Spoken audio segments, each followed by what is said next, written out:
रमज़ान में इफ़्तार के बाद ख़ास तौर पर हम सबको ना सर दर्द या फिर सुस्ती की शिकायत रहने लगती है।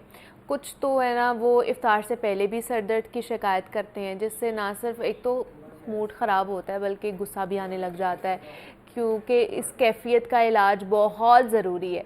तो इसके अलावा आधे सर का दर्द, जिसे माइग्रेन भी कहा जाता है, बहुत से लोग रमज़ान मुबारक में रोज़मर्रा की रूटीन तब्दील होने से माइग्रेन यानी कि जिसको दर्द शकीका भी कहा जाता है, आधे सर का दर्द भी कहा जाता है, उसका शिकार हो जाते हैं। अब रमज़ान के इब्तदाई आयाम आम तौर पर माइग्रेन के जो मरीज़ों के लिए वो तशवीश का बाइस होते हैं, जिसकी वजह से ग़िज़ा या फिर उनकी जो तर्ज़ ज़िंदगी होती है उसमें अचानक तब्दीली होती है। अब रमज़ान के दौरान सर दर्द का इम्कान जिस्म में एक तो पानी की कमी की वजह से होता है, दूसरा ये कि शरियानों में तनाव के साथ शुगर की नुमायाँ कमी, कम कैफ़ीन की वजह से भी बहुत ज़्यादा बढ़ जाता है। तो आज हम ख़ास तौर पर इसी के मुतालिक बात करने जा रहे हैं कि जिन लोगों को इफ्तारी करते ही फ़ौरी तौर पर सर में दर्द होना शुरू हो जाता है, कुछ खाते साथ ही सर में दर्द शुरू हो जाता है, या जो लोग माइग्रेन का शिकार हैं वो क्या करें, क्या ऐसी चीज़ें हैं, किन चीज़ों का उन्हें इस्तेमाल करना चाहिए, इस सर दर्द के पीछे वजूहात क्या हैं, या ऐसी कौन सी कह लें कि बहुत सी न्यूट्रिएंट्स की कमी की वजह से भी ये प्रॉब्लम्स हो रही होती हैं। तो उस पर आज हमने बात करनी है। तो इस पर बात करने के लिए समरीन रज़ाक हमारे साथ स्टूडियोज़ में मौजूद है, क्लिनिकल न्यूट्रिशनिस्ट एंड डाइटिशियन है। तो उनसे बात करते हैं। समरीन, आपको खुश आमदीद कहते हैं ट्रांसमिशन में। कैसी हैं आप? ठीक है, मैं बिल्कुल ठीक मुनीबा, आप कैसी हैं? मैं भी बिल्कुल ठीक ठाक। समरीन, ये बाकी सबका मसला नहीं है, ये मेरा भी मसला है कि जैसे ही हम रोज़ा इफ्तार करते हैं तो उसके बाद सर में दर्द होना शुरू हो जाती है।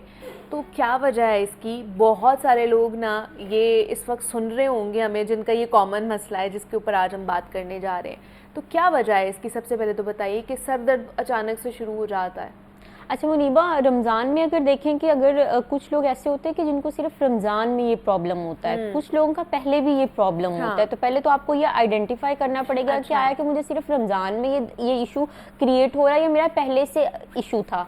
अगर तो पहले आपको हेडेक या माइग्रेन का प्रॉब्लम था तो वो तो फिर आपका एक नॉर्मल से हट के है, लेकिन कुछ लोगों को सिर्फ इफ्तारी के बाद प्रॉपर ये होता है, क्योंकि उससे मेन आप ये देखें कि हमारे जो बॉडी में इलेक्ट्रोलाइट्स की कमी हो रही होती है। सुबह से हम रोज़ा रख रहे होते हैं, डिहाइड्रेशन का इशू हो रहा होता है, और कुछ डाइट का मेजर रोल प्ले हम कर रहे होते हैं।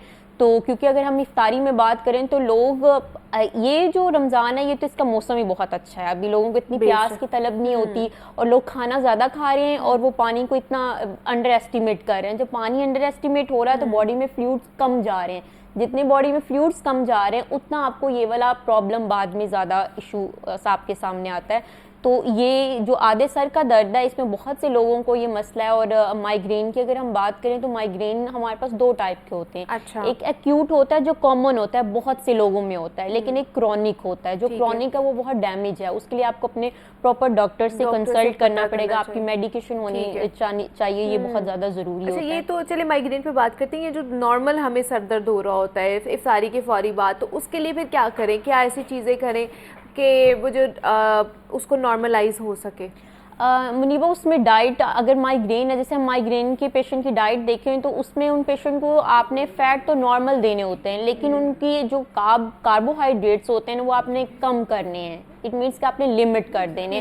लेकिन अगर हम देखें कि हमारी इफ्तार में हमारे टेबल पे सबसे ज़्यादा कार्ब्स पड़े होते हैं, समोसे पकोड़े, बाहर से जितनी भी मैदे की अशियाँ, वो कार्ब ज़्यादा पड़े होते हैं। तो इस तरह के पेशेंट को एक तो कार्ब हमने कम देने होते हैं, लेकिन वो कम ले नहीं रहे होते, तो वो एक आपको ऑलरेडी प्रॉब्लम है, तो ऊपर से आपकी डाइट उस पर ज़्यादा असरअंदाज कर रही है। तो इन लोगों को चाहिए कि अपनी जो डाइट में कार्ब्स कम करके फ्रूट्स, वेजिटेबल्स, फ्रेश जूसेस, इन चीज़ों का ज़्यादा इस्तेमाल करना चाहिए।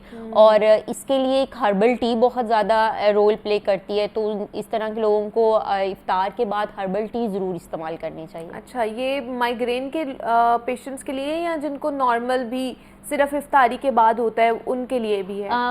मनीबा, हमारे यहाँ हम नॉर्मल लोगों में हमने अपना माइंड सेट किया होता है कि अगर तो मैं एक कप चाय पी लूँगा तो मैं फ्रेश हो जाऊँगा। That was the reason. जो सबसे बड़ी बात है ना, वो आपने अपना पहले माइंड देखना है कि आया कि आप यही चाह रहे हैं, आप इसी से ठीक होंगे, क्योंकि बहुत से ऐसे लोगों की मिथ है एक पैनाडोल ले लेंगे हम ठीक हो जाएंगे। पैनाडोल वो वर्कआउट करे या नहीं करे, बट क्योंकि उनका इस चीज़ पे बिलीव बहुत स्ट्रॉन्ग है तो वो उनको लग रहा है वो ठीक है।